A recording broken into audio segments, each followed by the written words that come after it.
Welcome to the weekend edition of the Fast 5 Business News by Fear and Greed. I'm Michael Thompson and hello, Sean Aylmer. Hello, Michael.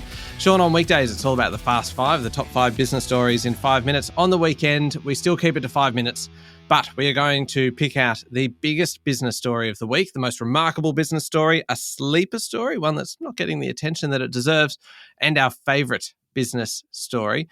What was the biggest story for you this week? I think it was inflation figures. Headline inflation came in at 0.2% for the December quarter. That means for the whole of last year, inflation was 2.4%. The Reserve Bank, which sets interest rates, it looks at something called underlying inflation. That was 0.5% for the quarter, 3.2% for the year. They're trying to get it back below 3%. It's heading that direction. As a result, people now think we're going to get an interest rate cut when the Reserve Bank Board meets next month. In fact, all the 4 big banks, Commonwealth Bank, Westpac, National Australia Bank, ANZ, are predicting a rate cut next month. Let's hope so. What about you, Michael?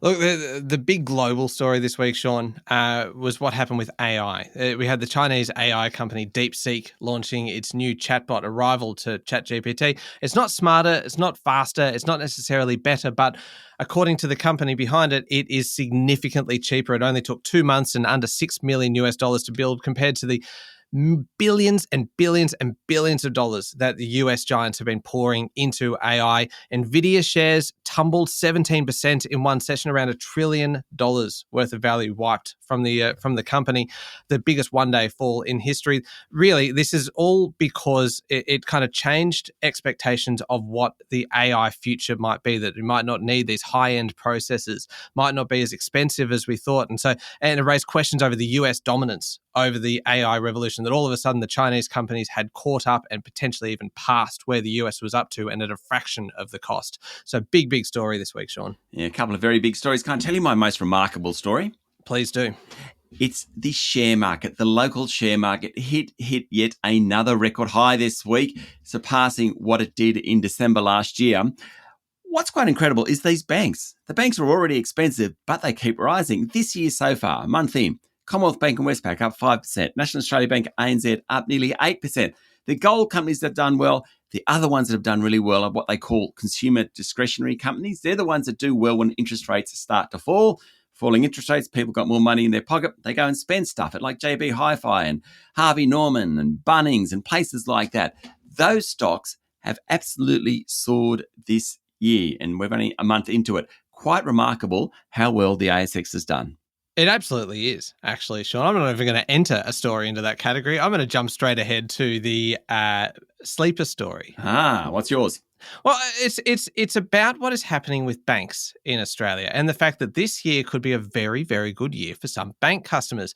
CanStar analysis this week just showed how banks are using perks and cashbacks, all these kinds of offerings to lure customers. There's kind of sign-on bonuses and referral cash and ongoing discounts, a whole bunch of things. What they are trying to do is get people to come and bring their savings, bring your banking to the bank, because it gives those banks access to money to fund lending. It's cheap money, the cheapest they can get, so you can kind of see why they are desperate to get it. So this could be the year, Sean. I don't want to over-exaggerate this. I do have a tendency to do that on occasion. But it could be the year for bank customers to snare a bit of a bonus from their bank if they're shopping around. Maybe. Can I tell you my sleeper story? It's about Donald Trump. Doesn't sound very sleepy at all. What's he done so far? He's removed criminal illegal aliens. He's toughened border defences, watered down and withdrew Biden regulations on the economy, climate, abortion, frozen federal grants. He's given executive orders to create an Iron Dome missile defence. He's barred transgender groups from serving in the military. He's killed diversity, equity, inclusion programs. He's moved to withdraw from the World Health Organization, the Paris Climate Agreement, etc., right?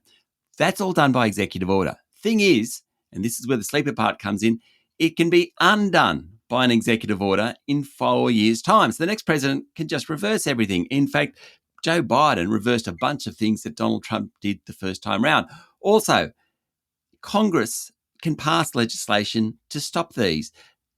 Donald Trump doesn't have necessarily control of Congress. Congress also has to provide all the money for these things. He's going to have to fight with Congress. Great to have all these announcements. Now he's actually got to do the hard work and execute them. And I'm not sure that all these will get through. That is a good sleeper story. I like that. What about your favourite story, Michael? Look, my favourite story, Sean. Look, I miss the Concorde. I obviously never flew on it. I was probably only like 18 when it was retired. But there is a new Concorde for a new generation. And this week, the Boom Supersonic XB1 broke the sound barrier for the first time. There are a bunch of reasons why this is exciting, and it is really because it's the first civilian aircraft to achieve the feat since the Concorde was retired more than 20 years ago now.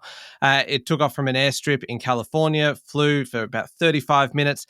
It's about a third the size of the full airliner that it is going to be developed into. The company, though, has already received orders from American Airlines, United, Japan Airlines. 130 orders have already come in. I have a feeling there'll be more after those successful tests this week. It's a very exciting step, Sean. It sure is. Great story, that one. Indeed. All right, there we go. 5 minutes and pretty much everything you need to know in the world of business. Thank you very much, Sean. Thanks, Michael.